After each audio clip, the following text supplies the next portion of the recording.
지난 9월이었죠. 많은 사람들을 깜짝 놀라게 했던 사건이 있었습니다. 입사 동기를 좋아한다고 쫓아다니다가 결국 살인까지 저지르게 되었던, 우리가 신당역 살인 사건이라고 부르는 그 일들이 있었죠. 이 사건은 단순히 누군가의 목숨을 빼앗았다는 이 살인 사건만이 아니라 그 과정에서 여러 가지 이야기들을 우리가 듣게 됩니다. 여러 번 예방할 수 있는 기회가 있었음에도 불구하고 그것을 막지 못했다는 것이 또 많은 사람들의 관심을 불러일으키기도 하고요. 또 이 스토킹이라는 범죄에 대해서 다시 한번 경각심을 가지게 한 사건이기도 합니다. 요즘은 스토킹이라고 그러지만 옛날엔 그렇게 얘기했잖아요. 10번 찍어 안 넘어가는 나무 없다. 나만 좋으면 된다는 식으로 찾아가서 매달리고 하는 것이 사실 이게 개인 간의 어떤 애정의 문제가 아니라 사실은 범죄라는 것을 새삼스럽게 깨닫게 하는 그런 사건이었습니다. 더군다나 이번 사건 같은 경우는 이게 우발적인 순간적인 감정에 일어난 일이 아니라 준비하고 계획된 살인이라는 점에서 많은 사람들에게 충격을 주기도 했지요. 그렇게 좋다고 쫓아다니다가 또 죽이려고 작정하고 이 계획을 세우는 일들을 보면서 참 여러 가지 생각이 들게 됩니다. 자기는 좋아한다고 쫓아다닌 것이지만 상대방에게는 공포와 두려움이 되었고요. 자신의 마음을 받아주지 않는다고 계획적으로 살인을 저지르는 이러한 행동들은 그야말로 극단적인 자기중심적인 삶을 보여줍니다. 다른 사람의 기분이나 마음은 상관없고 그저 내 감정, 내 기분만 생각하고 또 나의 감정을 다른 사람들에게 강요하는, 그리고 그것이 자기 뜻대로 이루어지지 않았을 때에 미움과 증오로 변해서 살인까지 저지르게 되는, 그야말로 우리 마음속에 있는 온갖 죄악들을 종합적으로 보여주는 그런 사건이 아닌가 생각됩니다. 이런 사건들을 보면 참 인간의 마음이, 또 인간의 본성이 얼마나 악할 수 있는가 하는 것을 깨닫게 되고요. 또 우리가 자기 중심적으로 자기 마음대로 나만을 위해 살아가는 인생이 얼마나 악하고 위험해질 수 있는가 하는 것을 또한 새삼 깨닫게 되기도 합니다. 오늘 읽은 말씀에도 이와 같은 사건이 기록되어 있습니다. 비슷한 상황이 펼쳐지는데요.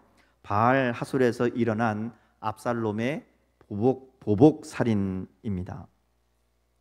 이 과정을 통해서 우리가 이 다윗의 가정에 연이어 일어나는 비극적인 사건들과 또 그것을 막지 못했던 이 근본적인 문제가 무엇인가를 말씀을 통해서 깨닫게 됩니다. 이 다윗에게는 여러 아들이 있었는데요. 그 중에 압살롬은 이제 세 번째 아들입니다. 압살롬의 어머니는 이스라엘 북쪽에 있는 그술이라는 나라의 왕이었던 달메의 딸 마아가가 이제 압살롬의 어머니입니다. 그리고 압살롬은 이제 이 다윗이 헤브론에서 유다의 왕이 되었을 때에 태어난 아들입니다. 압살롬 위로 이제 왕자가 2명이 더 있는데요. 오늘 본문에 나오는 암논이라는 아들이 있고 또 둘째가 길르압이라는 아들이 있습니다. 근데 이 두 아들은 모두가 다윗이 말하자면 도망자로 쫓겨다닐 때 광야에서 낳은 아들들입니다. 그리고 다윗이 이제 헤브론에서 유다의 왕이 되고 처음 태어난 아들이 압살롬이라고 할 수 있습니다. 그러니까 배경 자체가 좀 달라요. 암논과 길르압은 말하자면 도망자, 망명자의 아들로 태어난 것이고요. 이 압살롬은 왕의 아들로 태어난 겁니다. 상황과 배경이 완전히 다를 수밖에 없다는 것이죠. 자, 이런 가정의 상황에서 암논이 자기의 이복 동생, 압살롬의 친동생이죠. 이복 동생인 다말을 향한 사랑의 마음을 갖게 됩니다. 사랑했다고 하는데 우리가 내용을 보면 이게 사랑이 아니고 사실은 탐욕이고요. 요즘으로 말하면 스토킹입니다. 자기 마음을 받아달라고 강요하는 이제 그런 상황이지요. 근데 이제 이게 마음을 안 받아주니까 전전긍긍하다가 그 요나답이라는 사람의 계략을 따라서 음모를 꾸미고 결국 이 일을 통해서 이 다말을 성폭행하는 일이 이제 벌어지지요. 이게 13장 앞부분에 나오는 이야기입니다. 사랑이라고 말할 수 없는 마음이었기 때문에 이 자기 욕심을 채우자마자 그 마음이 미움으로 바뀝니다. 그래서 쫓아내죠. 다말이 쫓겨나서 자신의 오빠인 압살롬의 집에서 머뭅니다. 성경을 보면 이 다말의 상황을 처량하게 지냈다 이렇게 얘기합니다.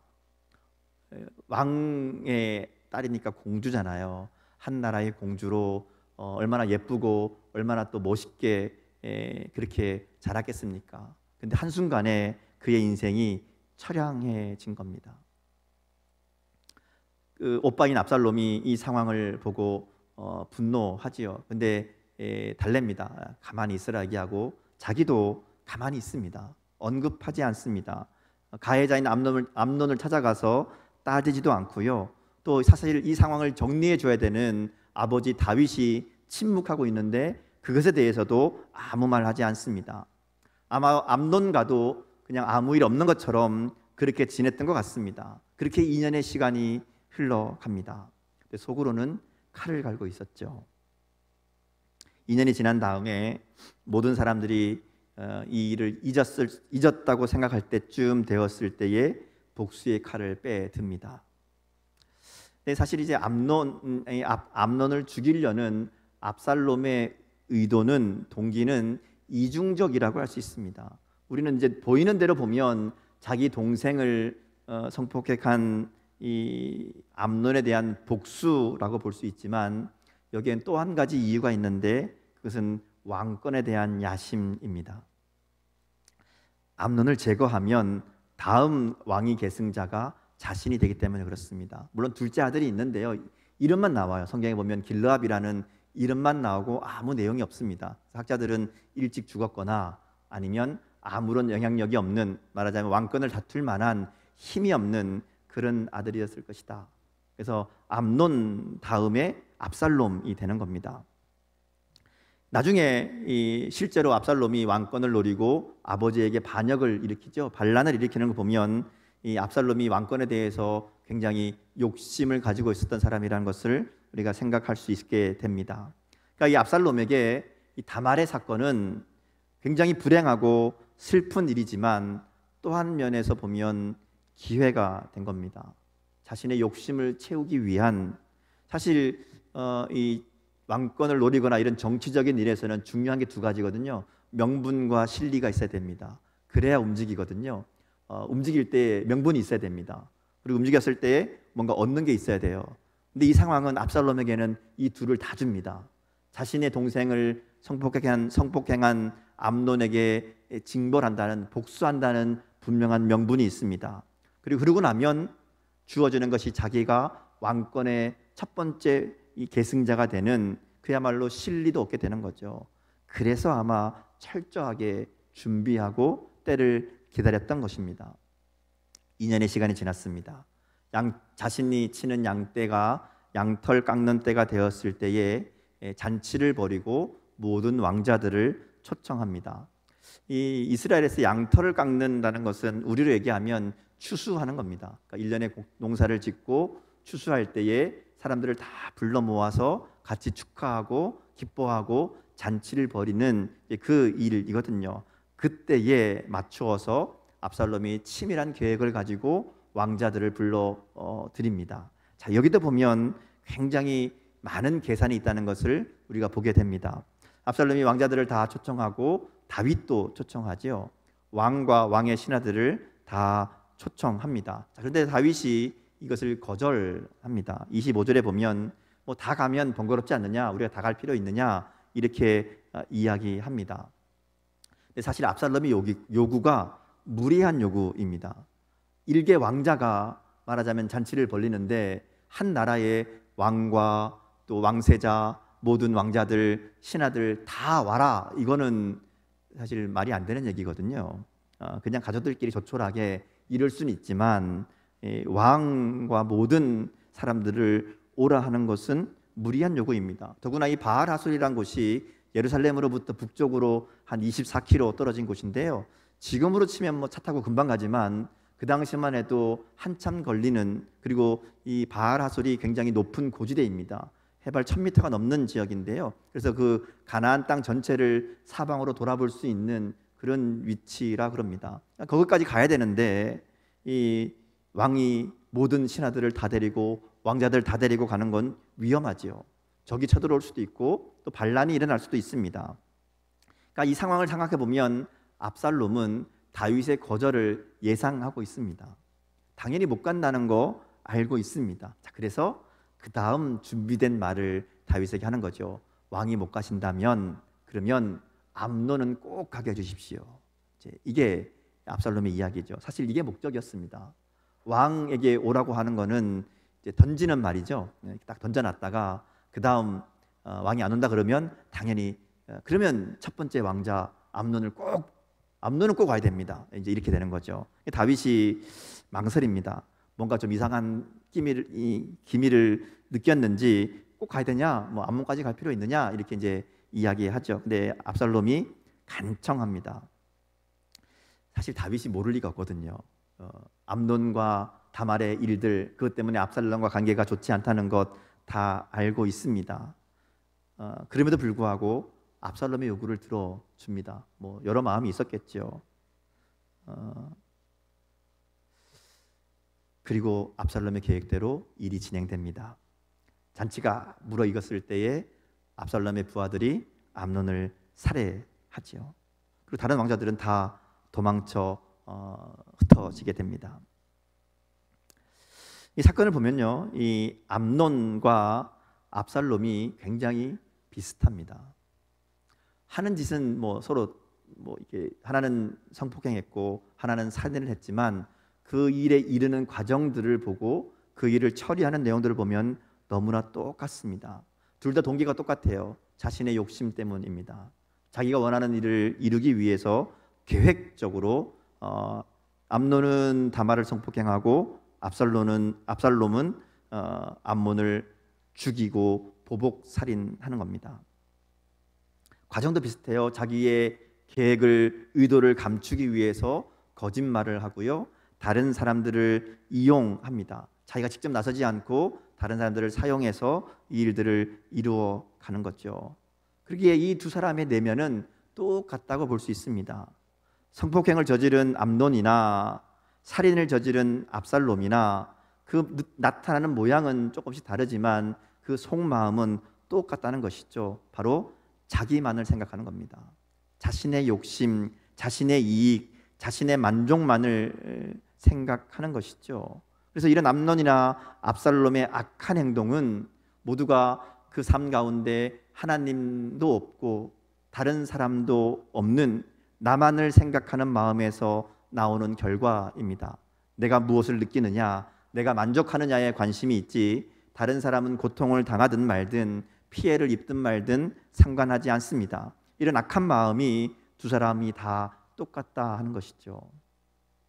근데 똑같은 사람이 하나 더 있습니다. 다윗이 그렇습니다. 다윗이 똑같았거든요. 밧세바를 간음하고 우리아를 죽음으로 내모는 동안 그의 마음과 생각에는 오직 자신만 있었습니다. 하나님도 없었습니다. 그 하나님이 나단 선지자를 통해서 다윗을 책망할 때 뭐라고 얘기하는가 하면 하나님의 말씀을 업신여겼다 이렇게 얘기합니다.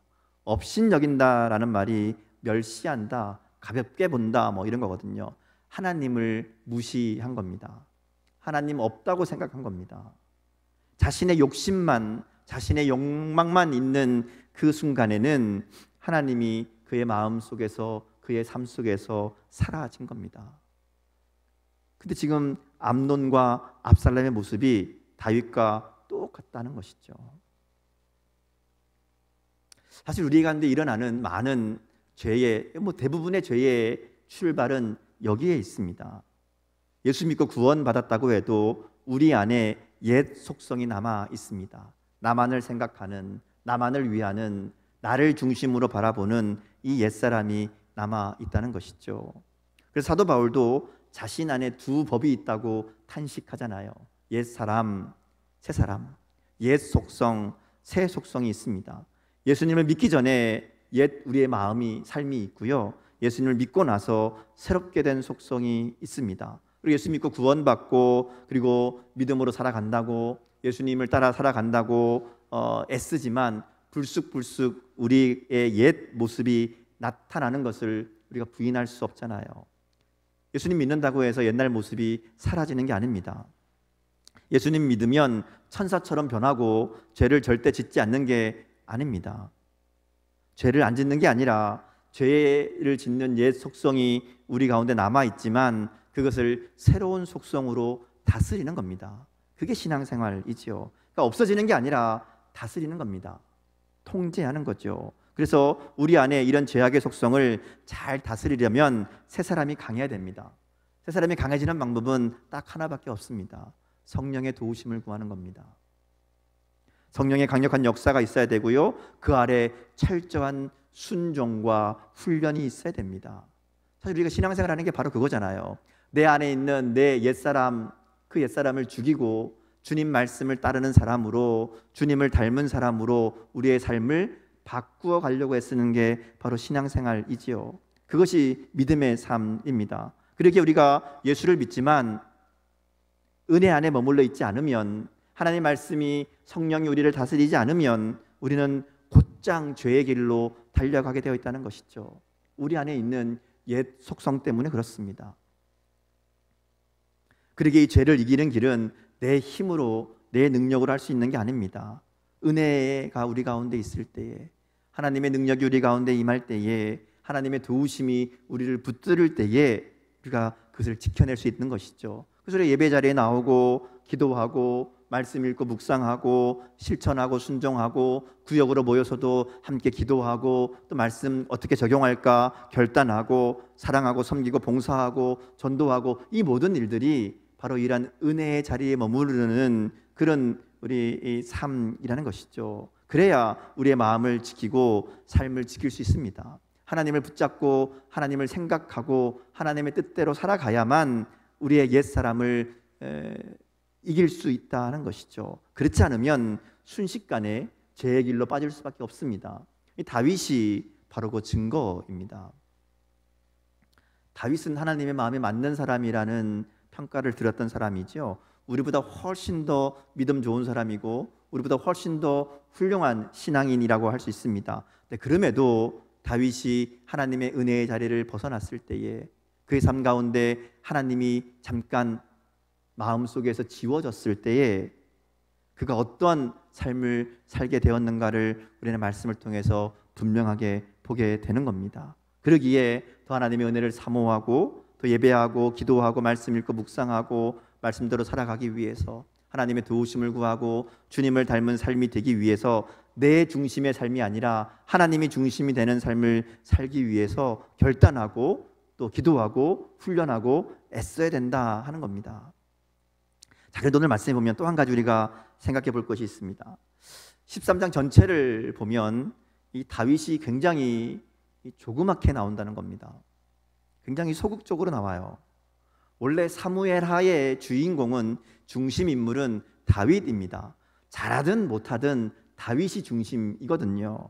근데 13장에서는 다윗이 구경꾼입니다. 모든 상황을 그저 지켜보고 또 거기에 묵인하고요, 또 어떤 면에서는 이용당하고 끌려다닙니다. 상황 파악 제대로 하지 못하는 그런 어리숙한 모습으로 보인다는 것이죠. 원래 다윗이 그런 사람이 아니잖아요. 근데 왜 이렇게 다윗이 행동할까? 자신이 밧세바를 취한 것 같이 이복 동생 다말에게 행하는 암논을 그냥 둡니다. 중간에 보면 분노했다는 말이 나오긴 나오는데요, 암논에게 화를 낸 게 아닙니다. 내용을 가만히 보면 암논한테는 한마디도 안 하고요, 그냥 화를 내요. 왜 화를 냈을까 생각해 보면 자기 가문의 먹칠한 거에 대한, 남들에게 우리 집안이 나쁜 거 보인 거에 대한, 그게 대한 분노입니다. 아들에 대한 분노가 아닙니다. 자신이 우리아를 죽인 것처럼 압살롬이 자신의 형제인 암논에게 복수할 때에도 다윗은 침묵합니다. 아무 소리 안 합니다. 왜 그랬을까요? 제가 설교 준비하면서 굉장히 고민했어요. 다윗이 왜 그랬을까?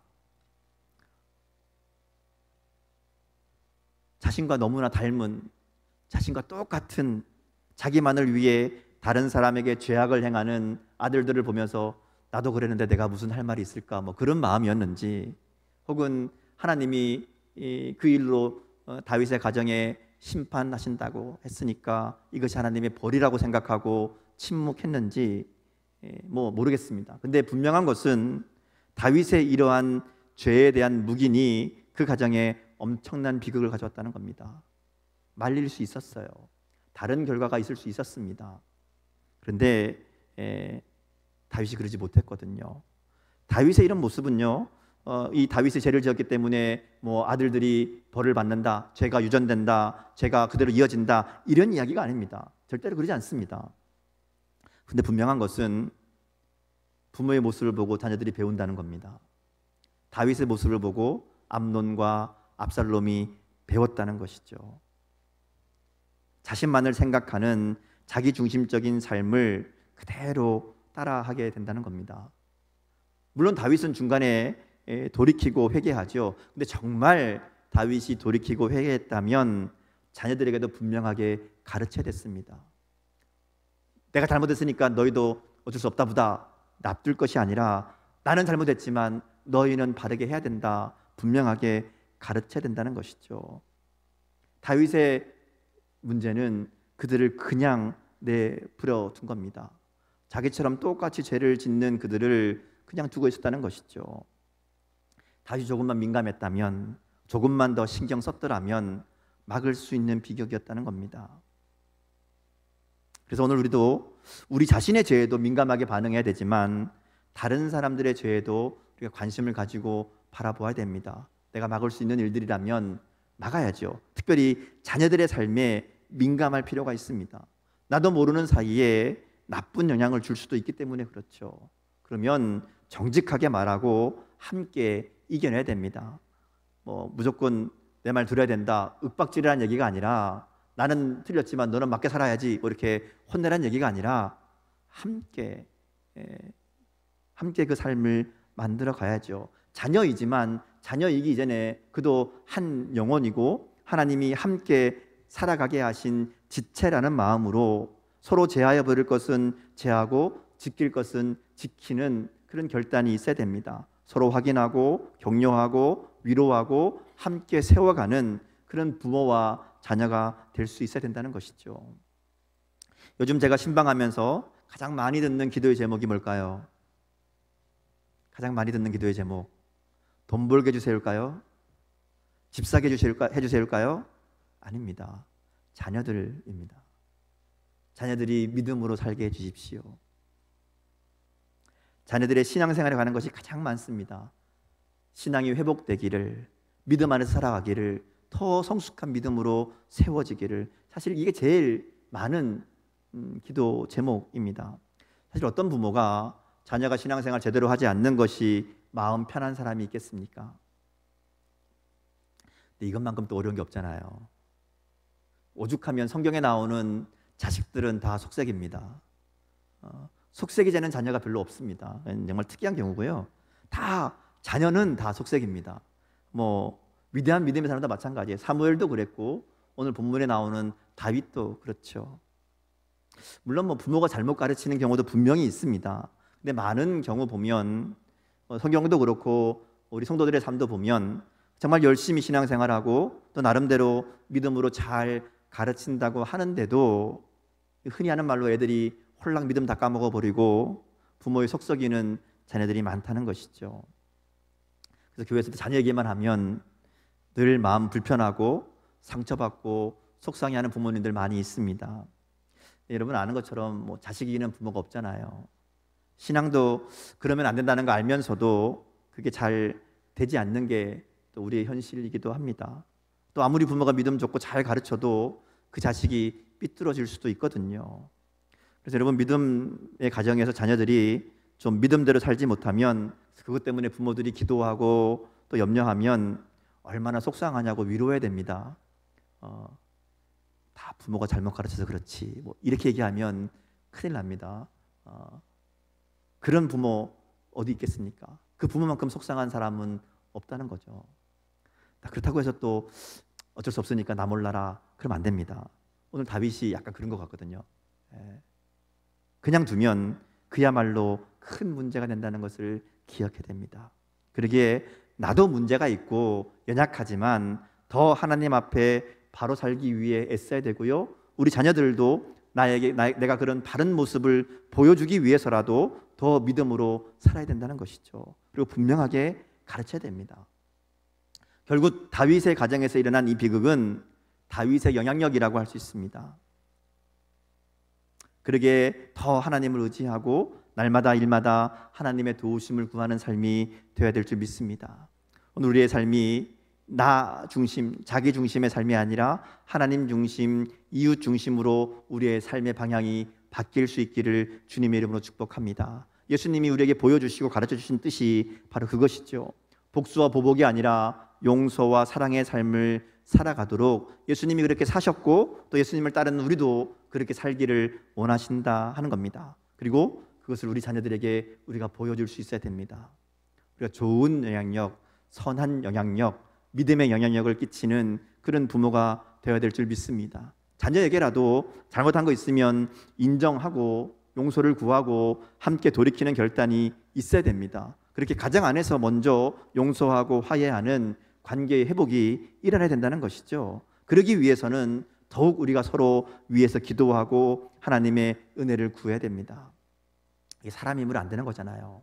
아무리 노력해도 그게 어렵다는 것 우리가 경험으로 알고 있습니다. 그러기에 더 하나님의 은혜를 구하고 더 다시 한번 결단하고 우리의 삶과 가정의 회복을 위해서 성령의 임재와 도우심을 구하며 우리의 삶이 또 우리의 가정이 주님 보여주시는 또 주님을 닮아가는 그런 사랑의 삶으로 변화될 수 있기를 기대하며 기도하며 하나님 앞에 나아가는 또 그런 하나님의 은혜로 충만한 우리의 삶 될 수 있기를 주님의 이름으로 축복합니다. 이렇게 기도하겠습니다.